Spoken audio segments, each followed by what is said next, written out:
Selamat pagi saudara-saudara yang Tuhan kasihi. Kembali di hari Rabu pertama di bulan September ini, kita bersama-sama akan memulai hari ini dengan merenungkan firman Tuhan. Untuk itu mari kita berdoa terlebih dahulu. Bapa kami yang di surga, di pagi hari ini kembali kami datang ke hadapan-Mu mengucap syukur untuk hari yang baru yang Tuhan kembali berikan kepada kami, untuk kami boleh kembali menjalani hidup kami dengan segala tugas tanggung jawab yang harus kami lakukan. Sebelum kami memulai semuanya ya Bapa, kami juga mau membaca serta merenungkan akan firman Tuhan. Biarlah Roh Kudus menolong kami, memampukan kami untuk kami dapat mengerti akan firman-Mu, dan juga untuk kami dapat lakukan dalam hidup kami sebagai anak-anak-Mu. Kami percayakan semuanya dalam pimpinan-Mu saja. Dalam nama Tuhan Yesus kami berdoa. Amin. Saudara-saudara, pada pagi hari ini kita akan membaca bagian Alkitab dari kitab Markus pasal 7 ayat 9 sampai dengan ayatnya yang ke-23. Lalu Yesus berkata kepada mereka, "Sungguh pandai kamu mengesampingkan perintah Allah supaya kamu dapat memelihara adat istiadatmu sendiri. Karena Musa telah berkata, hormatilah ayahmu dan ibumu, dan siapa yang mengutuki ayahnya atau ibunya harus dihukum mati. Namun kamu berkata, kalau seseorang berkata kepada ayahnya atau ibunya, segala bantuan yang seharusnya engkau terima dariku adalah kurban, yaitu persembahan kepada Allah, maka kamu tidak membiarkannya lagi berbuat sesuatu pun untuk ayahnya atau ibunya. Jadi, firman Allah kamu nyatakan tidak berlaku demi adat istiadat yang kamu teruskan itu. Banyak lagi hal lain seperti itu yang kamu lakukan." Lalu Yesus memanggil lagi orang banyak dan berkata kepada mereka, "Kamu semua, dengarkanlah aku dan pahamilah. Tidak ada sesuatu pun dari luar seseorang yang masuk ke dalam dirinya dapat menajiskannya, melainkan hal-hal yang keluar dari dalam diri seseorang itulah yang menajiskannya. Siapa yang mempunyai telinga untuk mendengar, hendaklah ia mendengar." Sesudah ia masuk ke sebuah rumah, meninggalkan orang banyak, murid-muridnya bertanya kepadanya tentang perumpamaan itu. Lalu jawabnya, "Apakah kamu juga tidak paham? Tidak tahukah kamu bahwa segala sesuatu dari luar yang masuk ke dalam diri seseorang tidak dapat menajiskannya? Karena tidak masuk ke dalam hati, melainkan ke dalam perutnya, lalu keluar ke jamban. Dengan demikian, ia menyatakan semua makanan halal." Katanya lagi, "Apa yang keluar dari seseorang, itulah yang menajiskannya. Sebab dari dalam, dari hati orang, timbul pikiran jahat, percabulan, pencurian, pembunuhan, perzinahan, keserakahan, kejahatan, kelicikan, hawa nafsu, iri hati, hujat, kesombongan, dan kebebalan.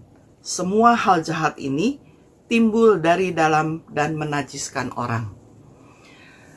Saudara-saudara yang Tuhan kasihi, manusia Tuhan ciptakan dengan akal budi untuk bisa menentukan atau memilih mana yang akan dia lakukan, mana yang akan dia kerjakan. Dan dalam memanfaatkannya, manusia ada dalam kebebasannya. Ya, karena manusia yang Allah ciptakan itu bukanlah robot. Manusia punya kehendak bebas. Hanya sekarang tinggal bagaimana manusia memanfaatkan kebebasan dan akal budi yang Tuhan berikan itu untuk hal-hal yang baik dan benar, yang untuk mendatangkan kebaikan, atau sebaliknya, untuk hal-hal yang kurang baik atau jahat, untuk hal-hal yang hanya tertuju kepada dirinya sendiri, yang hanya untuk memenuhi keinginan-keinginannya saja. Manusia bebas untuk memilih yang mana yang akan dia manfaatkan dengan akal budi, dengan kepandaian, kemampuan yang dia miliki yang Tuhan berikan.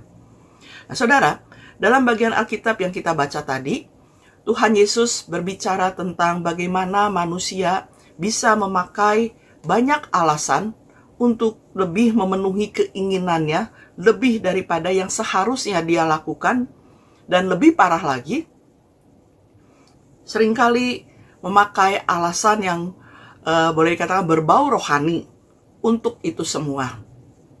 Karena biasanya kalau sudah berbau rohani, orang akan berpikir, oh ya untuk Tuhan, oh ya begini dan begitu.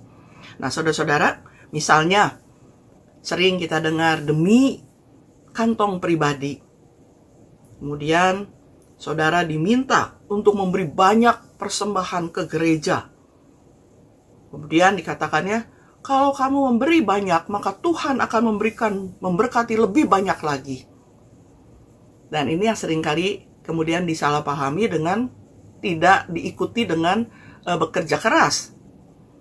Pokoknya dibilang harus memberi banyak, padahal untuk keuntungan pribadi juga, tapi dengan iming-iming tadi, Tuhan akan memberkati dengan lebih banyak lagi. Nah, saudara-saudara, misalnya juga urusan keluarga ditinggalkan atau dilupakan dengan alasan, wah sibuk pelayanan, sibuk di gereja. Atau sebaliknya, orang bisa mengatakan tidak ada waktu ke gereja karena banyak urusan lain yang harus dikerjakan. Padahal dibalik itu semua memang malas untuk berkegiatan, atau memang tidak betah di rumah. Alasannya, kemudian banyak orang mengatakan yang penting tidak berbuat jahat. Yang penting kan tetap memberikan persembahan. Saudara-saudara yang Tuhan kasihi, untuk hal yang seperti ini, Tuhan Yesus mengatakan tentang perbedaan mendalam antara tradisi manusia dan hukum Allah.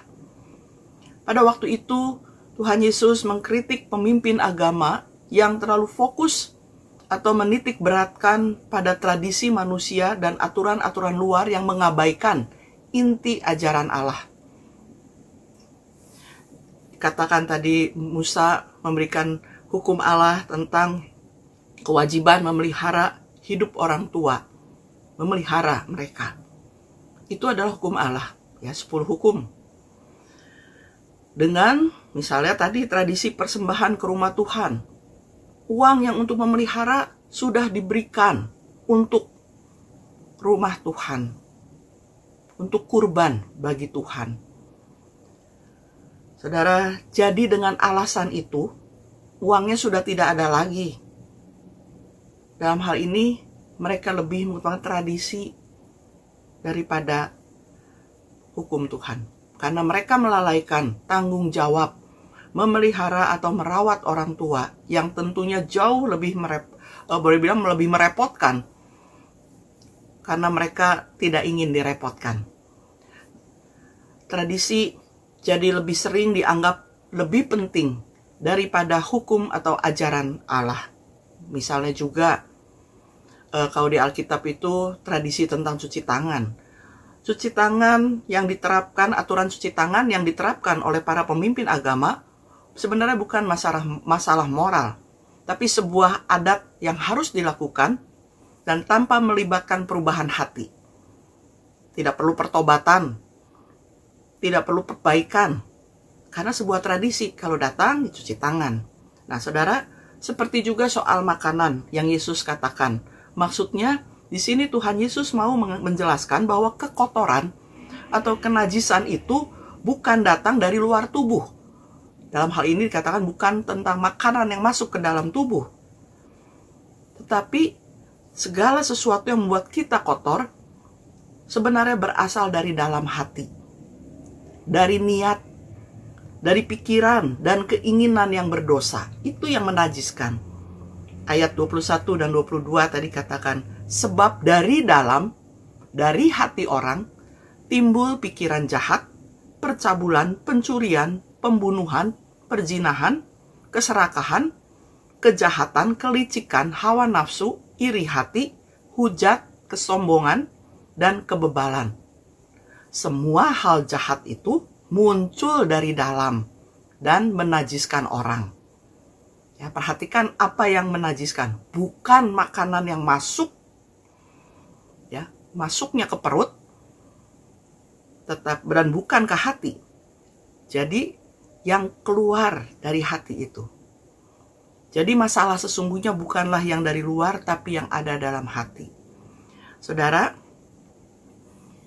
Hari ini melalui firman Tuhan, Tuhan Yesus mengingatkan bahwa yang penting adalah kondisi hati kita dalam melakukan firman Tuhan.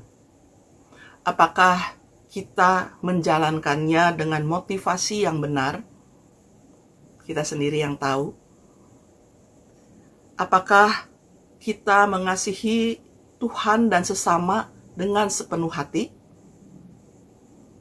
Kalau ya, maka kita tidak akan mencari alasan atau memakai alasan yang berbau rohani untuk menutupi kepentingan diri. Mari kita coba periksa diri kita masing-masing. Apa yang menjadi motivasi kita selama ini? Kalau kita mengasihi Tuhan dengan sungguh, kita bisa mengasihi sesama dan tidak akan pernah sekali lagi memakai alasan yang berbau rohani untuk kepentingan dan keinginan-keinginan pribadi kita. Amin. Mari kita berdoa.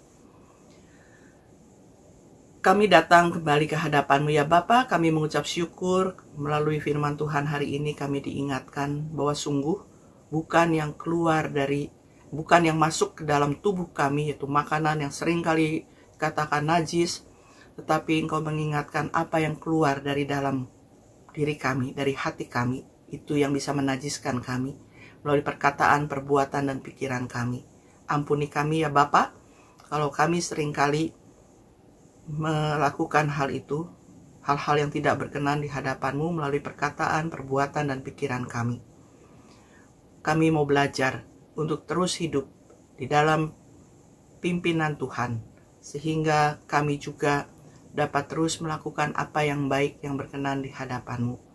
Terima kasih Bapa, Engkau selalu menyertai perjalanan hidup kami, Engkau selalu mengingatkan dan menuntun kami, khususnya juga sepanjang hari ini, kami mau menjalaninya bersama-sama dengan Tuhan melalui kerja dan karya kami, hingga kami dapat melalui hari ini juga dengan baik dan benar di hadapan-Mu. Terima kasih Bapa. Kami serahkan seluruh permohonan dan ucapan syukur kami ini hanya ke dalam tangan kasih-Mu. Dalam nama Tuhan Yesus kami berdoa dan mengucap syukur. Amin. Selamat berkarya saudara-saudara. Tuhan Yesus memberkati. Bagi Bapak Ibu yang memiliki pergumulan khusus dan ingin didoakan, bisa menghubungi rekan-rekan pendeta di nomor berikut.